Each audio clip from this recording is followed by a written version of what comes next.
These last few years have made us question everything.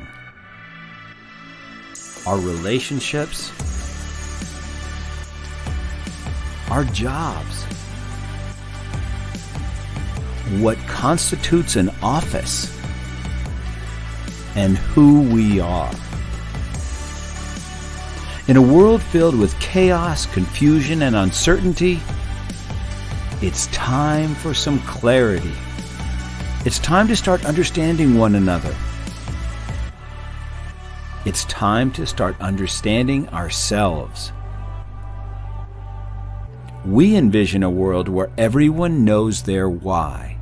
But even more, we envision a world where everyone knows their WHY.os. Their why, their how, and their what. The operating system that drives you, that lets the world know where you stand, what your unique gift is, and most importantly, who you are. WHY.os. Are you ready?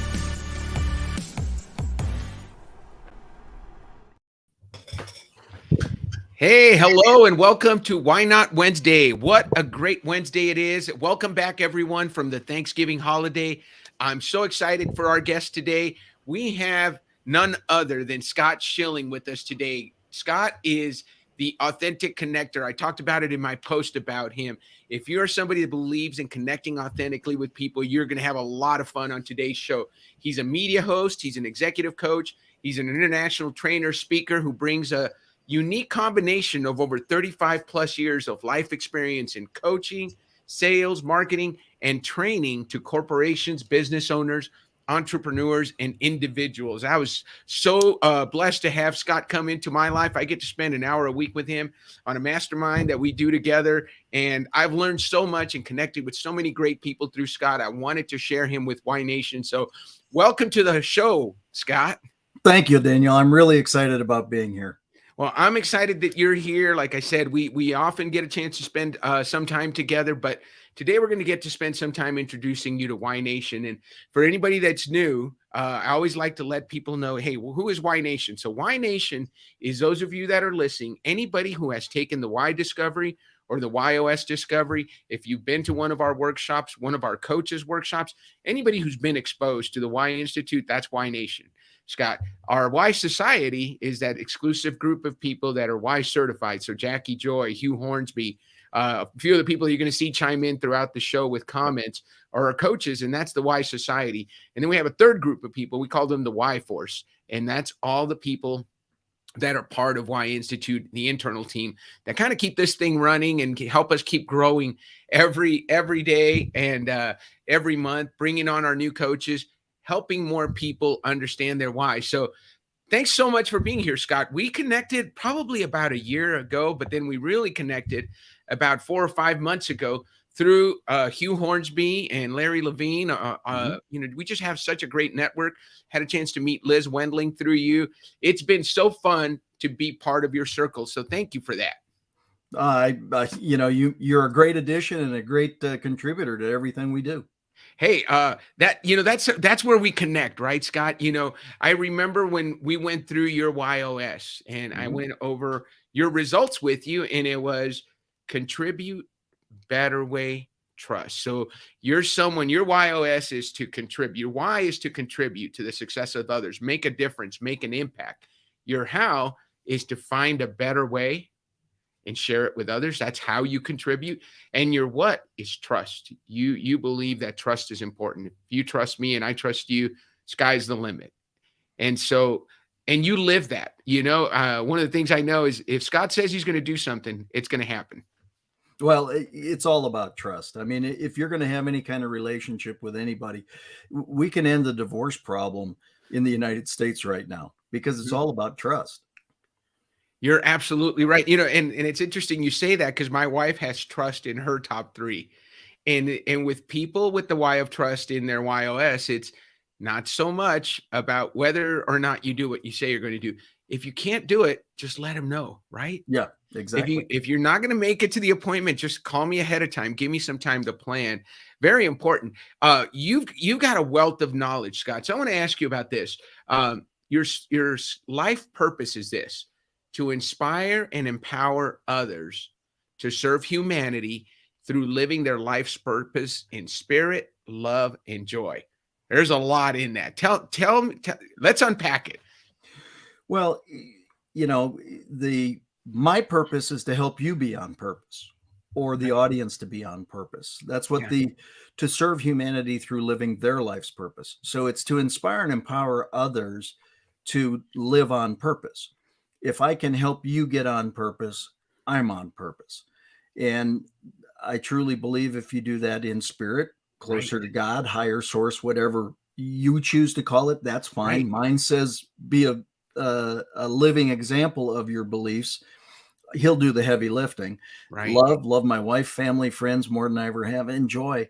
It's about that internal feeling of just, this is awesome. That's why I love doing shows like this. So thank you for the opportunity. Well, we're so glad you're here. And when you talked about, helping people live life on purpose, and so many of us kind of sleepwalk through life, right? And you come back and you're looking at the end of the year or the end of a decade, or your kids graduating high school or your kid graduating college. You're like, wait, where did the time go? Yeah. It didn't have a purpose, right? Where did the time go? So how do you help people live their life on purpose? Well, part of it is actually to encourage them to create a life purpose statement, because a life purpose statement actually becomes the filter by which you determine things. So let me give you an example. Perfect. You reach out and say, hey, Scott, I'd like you to be on Why Not Wednesday. I'd like you to talk to, to our audience, to our group, share some of the things that you've experienced through your career. Well, let me run it through my life purpose statement. To inspire and empower others. Okay, well, that's the audience. I'll have that opportunity. To encourage them to live their life's purpose, to serve humanity. Well, I'll have that opportunity, and I can impress upon them to do it in spirit, love, and joy. Okay, obviously, it's a hell yes. I need to be on the show, Daniel. Now, let me give you the example the other way. Somebody says, hey, Scott, we can rob a bank this afternoon and pull down a cool million. Well, let me run it through my life purpose statement. To inspire and empower others. No, probably won't do that. To serve humanity. I don't think theft really serves anybody. Right. To help somebody else live their, no. Spirit. No, I'm allergic to lightning. I don't think God believes that I should be stealing $1 million. Right. Love, I don't think if I steal somebody's money, I'm loving on them. And, it might give me some limited happiness, but it won't give me joy. So no, you deflect that. You say no to that. You reject that because your life, it's not congruent with your life purpose statement. How do you get people on purpose? Help them determine their purpose and give them the filter by which they can now live it. And I see so much of your why and your WHY.os in here, right? Contributing, right? To inspire and empower others. So that's contributing. Let's put that back up, because I love that. So you want to contribute to the success of others. You want to serve humanity and helping people live their life's purpose in spirit, love, and joy. That's a better way. Right. It's got to be a better way. And you're certainly going to build trust if you do that, right? Well, if you're in spirit, love, and joy, you're certainly going to build trust, because that's all about relationship. Yeah. So let me ask you this, and I know we've had this conversation, but I want you to share it with the audience. What did it feel like when you discovered, when we went through your results, contribute, find a better way, and build trust? How did that feel to you? It felt like it nailed me. Yeah. It just was like, yep, that's who I am and what I do and how I do it. And know what? Go ahead. No, I was just going to say, it was an absolute snapshot of my approach, and I had this conversation today with somebody. There are people that run companies day in and day out that are all about the numbers and all about the money and ultimately about the greed. Right. And then there are people who care about relationships. I'm that guy. Yeah. But I understand that you can deliver the numbers, you can deliver the profits, you can do all sorts of different things if you treat people with dignity, honor, and respect. Yeah. That is so important. And dignity, honor, and respect, and people being more important than numbers is what I'm hearing. Absolutely. Well, there are no numbers without the people. And the fact is the more that you concern yourself and take care of yourself with the people, Right. the better it's going to play for a longer period of time. One of the things that I teach consistently is if you want to close more sales Right. at higher margins with less effort, it's all about relationship. Period.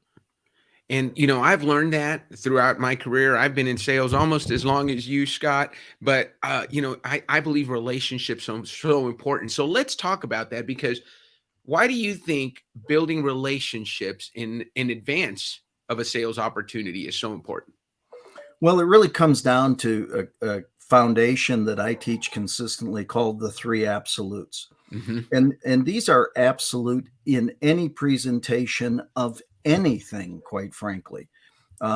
If you're just talking to a friend, these are absolute. If you are selling a product, these are absolute.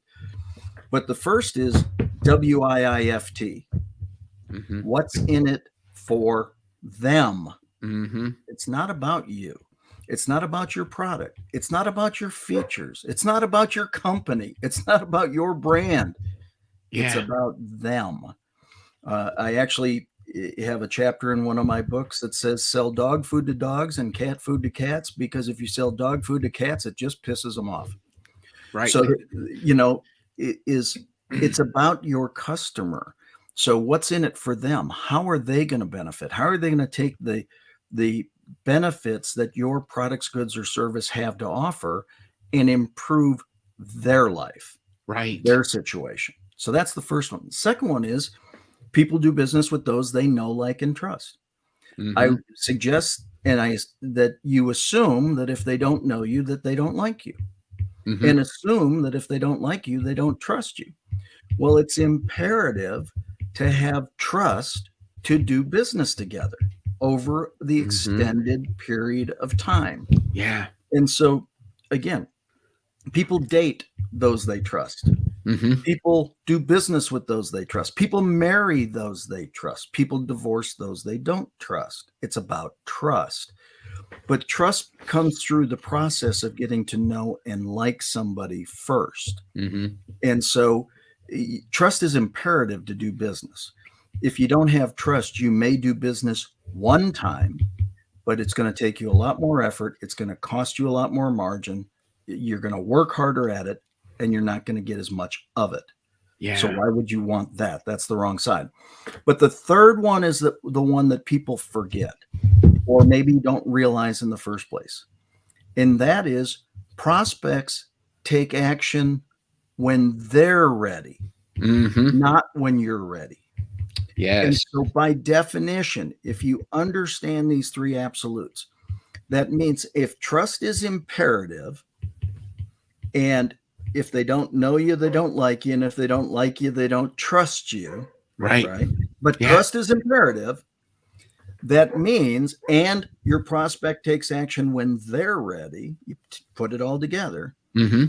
You have to have trust built ahead of when they're ready. So Hmm. if they're ready and you haven't built trust, they will buy, but they will not buy from you. Hmm. If you have built trust and they are not ready, they will not buy from you or anybody else. Yeah. But if they have trust in you and are ready to buy, now they will buy from you. Well, by definition, trust equals relationship.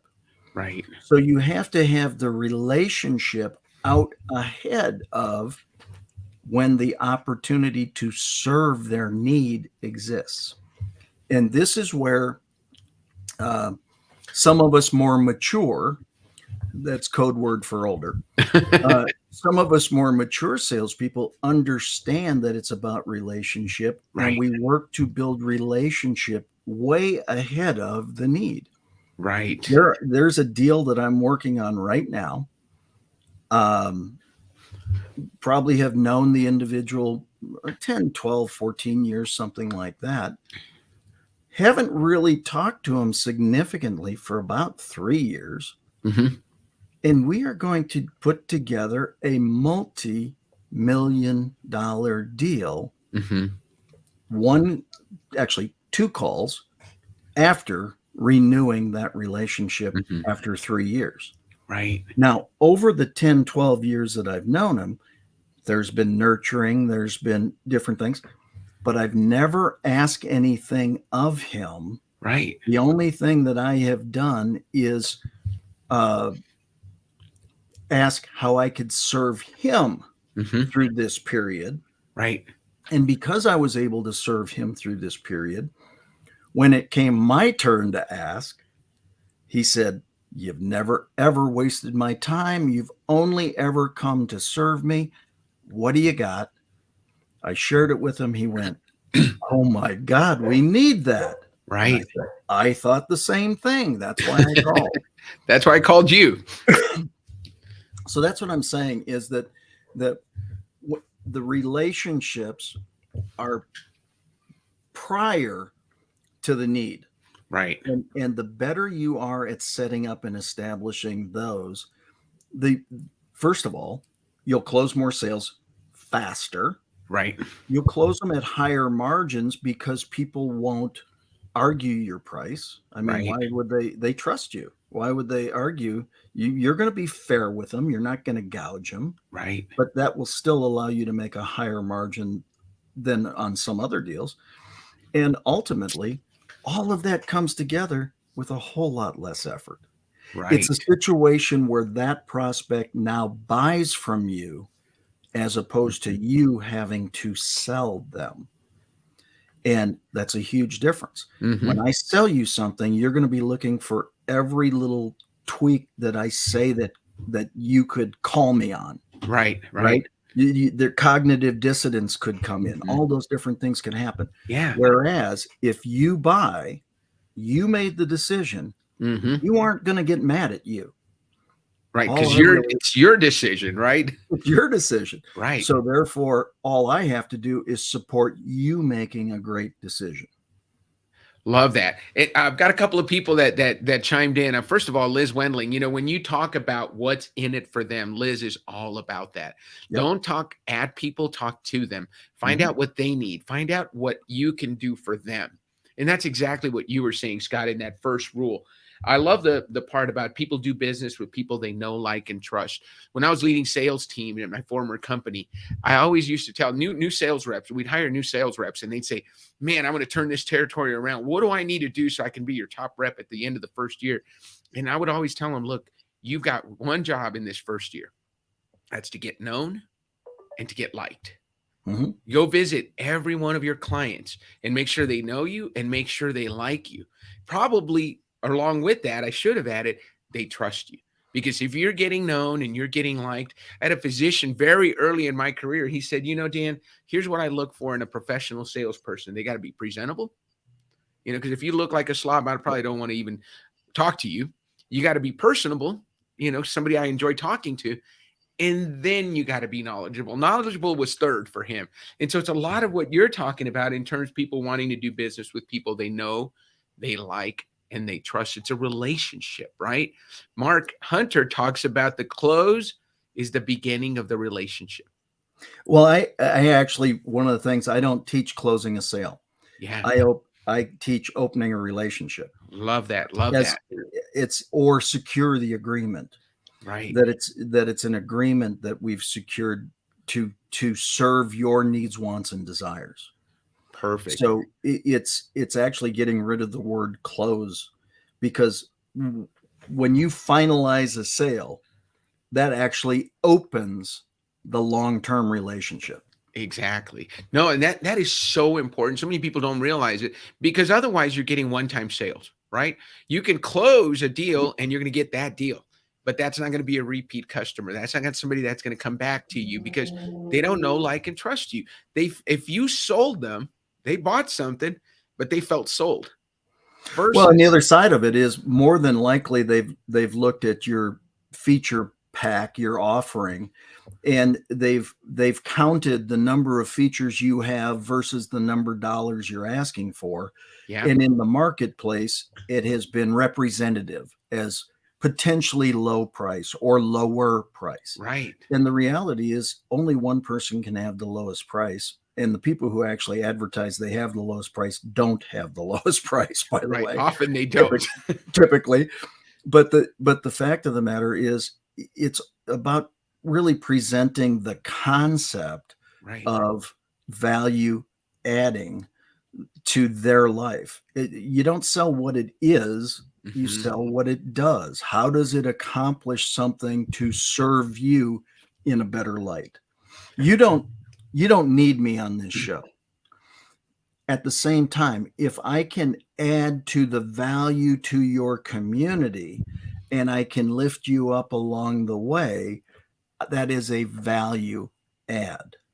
Yes. And that's what it becomes about. It's that's why I'm so grateful for the opportunity. I'm honored to be on your show because I know you have great people that are trained extremely well.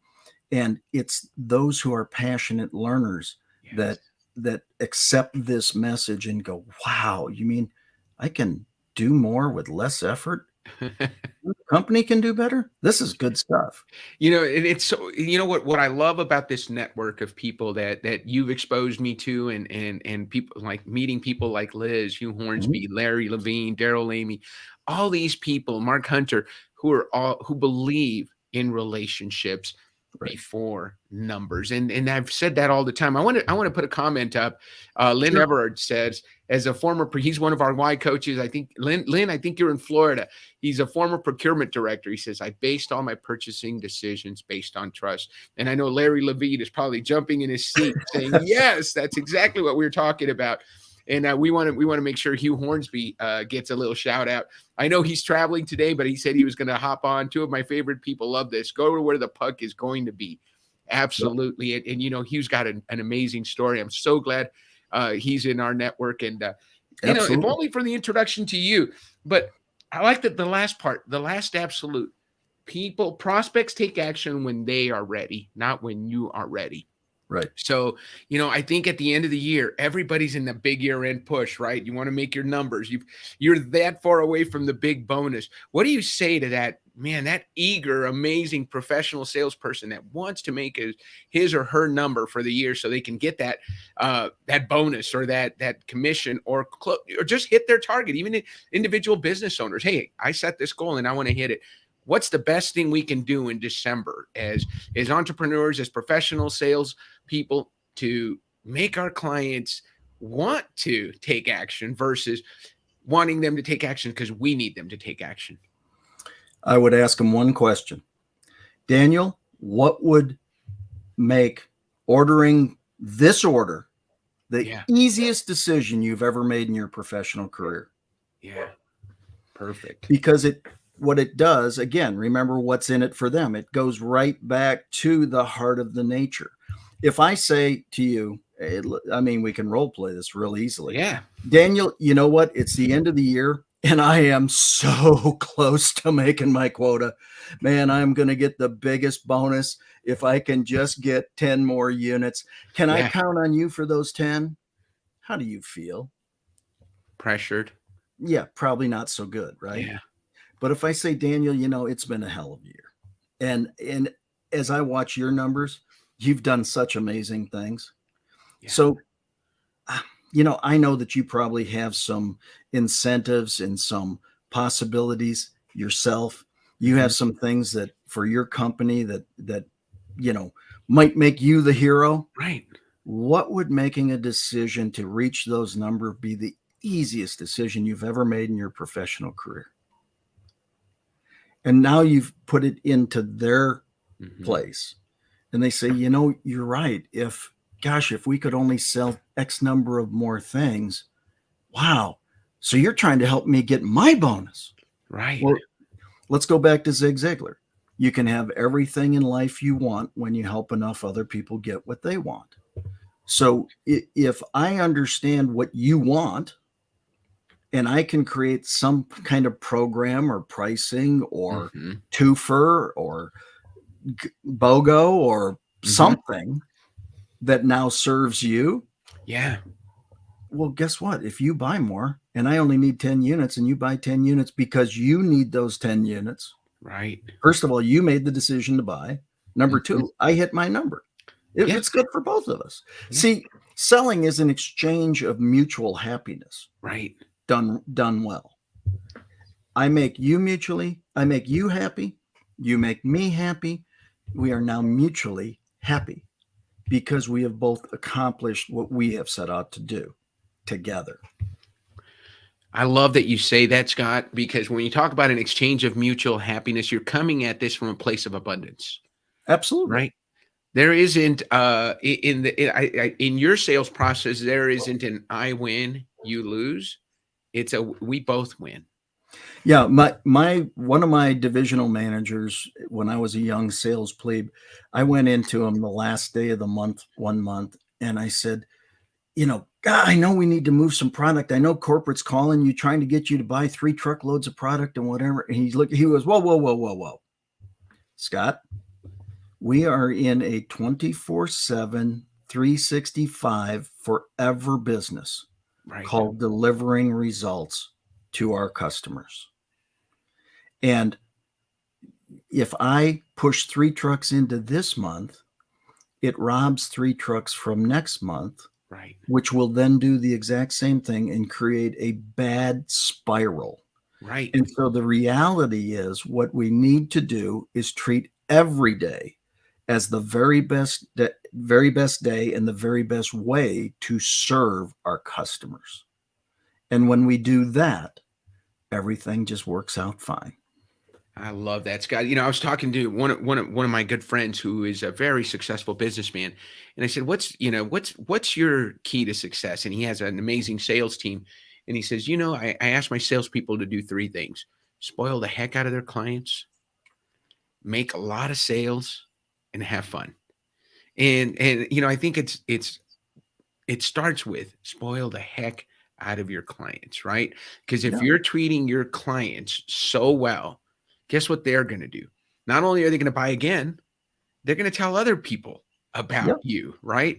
You don't need to ask them for referrals. They're going to automatically refer you versus you having to ask them, hey, will you refer me to some of your network? If you've done your job right, if you've connected with them, if you've built that relationship, they're going to refer you to other people. Well, and that's one of the other concepts that I share is to be an asset to everyone you meet. Ooh, asset is a 5-letter acronym for a spontaneous servant every time. Nice. Focus on becoming a spontaneous servant every time. The rest will take care of itself. If I make myself an asset, the reality is, Daniel, if you and I meet and I have a potential product that at some point in time you may consider, but the chances of the day you and I meet that you need what I have is maybe 5%. Right. But the chances of you needing to know somebody I know or something I know is probably 95%. Right. So if I become an asset to you, if I first subordinate, if I come into a position of saying, Daniel, I am so thankful to Larry Levine and Liz and Hugh and everybody who put us together. And you know what I really would love to know? Yeah. How can I be of service to you? What is the biggest challenge you're facing today? How can I help? Yeah. And now if I position that way, which I do all the time, and you say, gosh, I'd really like to meet XYZ, or boy, I could really say, let me reach out. I've got an idea of who I think would be a great contact for you, but I don't just cold connect people. Right. I will, out of respect, contact them. I will share your information or a little bit about it. I won't share your stuff cold either. Right. I will get their permission to do a cross introduction, and then I'll make it with both sides approving it. Love that. And we don't take advantage of those relationships. I think that's what you're saying. You know, you never want to make a cold introduction. Somebody's just calling you out of the blue. Hey, Scott said I should call you. No, there's an introduction that happens via email. You call somebody. You call me ahead of time and say, hey, Dan, I'm gonna send you someone. And I want you to talk to him because I've already told them about you. And that's a much better introduction. I love that you said that. Hey, Scott, we're almost done. And I want to make sure we talk about your ebook, Talking with Giants. Yeah, it's actually a physical book, but what I want to do is give everybody a gift of Talking with Giants. It's a 164-page book. The whole premise is generosity builds prosperity, not the other way around.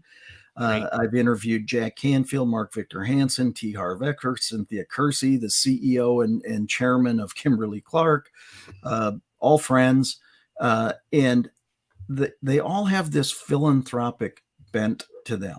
Now, they're all great performers and have done amazing things. And so we talk about those things, but we also talk about the philanthropic efforts that they support, why they support them, and why we should consider supporting it with them. Again, it's a lot of pay it forward. There's 21 charities tied to the book. It was caused so that I could support a charity when I couldn't write a check. I couldn't write a check, but I could write a book. Love that. And you know what? For two contributors talking here, person to person, what a great way to end. It's a whole book that not only is it a way to give, but there's charities tied to it.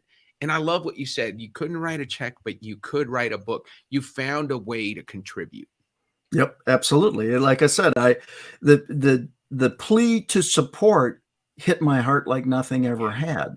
At the time, I wasn't liquid. I couldn't write a check, but I utilized my assets. I utilized my relationships to call friends Jack Canfield, Mark Victor Hansen, and interview them. Yes. And so there's some wonderful life lessons in the book. Well, you've shared the stage with some amazing people, and you mentioned a couple of them: General Colin Powell, Susie Orman, Jack Canfield, Les Brown, First Lady Laura Bush. I am absolutely so honored to have you on, Scott. And you know, the way we end the show, and you know, we talked for like 20 minutes before we started the show, but I like to ask a question that I say, hey, why don't we end on that note? And your answer is supposed to be, why not? So given that we just talked about TWG, Talking with Giants, if you want that book, it's twgfreegift.com. We put it in the comments. Click on that, get Scott's ebook. It's also a physical book. Scott, we're just going to have you back on because this was way more material than we could cover in half an hour. But I like to keep it to half an hour because it's people's lunchtime. They can hop on, listen to us for half an hour, and then go back to get their work done and then hopefully get us on their drive back to the office. So thank you so much for being on. Why don't we end on that note, Scott? I'd be honored to come back anytime I can be of service to you, Daniel. Thank you. Thank you so much, Scott. Have a great rest of your week. I know we're going to talk before the Christmas holiday, so I know we'll talk then, but have a great week. Everybody who was on, Liz Wendling, Hugh, Sarah Ginke, Lynn Everard, all of you that took the time to put some comments in the chat. We're so glad you were on. And all of you that are listening to the recording, make sure you log on with us next week. We'll be back at our normal time again next week. And I think, let me see, I've got to figure out who our guest is next week, Scott, because I always want to tell people who's going to be on next week. Connie Kadansky, and she is an amazing sales leader, sales coach. So I think you guys are going to enjoy meeting Connie Kadansky. As a matter of fact, I introduced her to Liz Wendling. So those two are going to be connecting. Awesome. Guys, we'll see you next week and have a happy Wednesday. Thank you, Scott. We'll see you soon. Thank you all.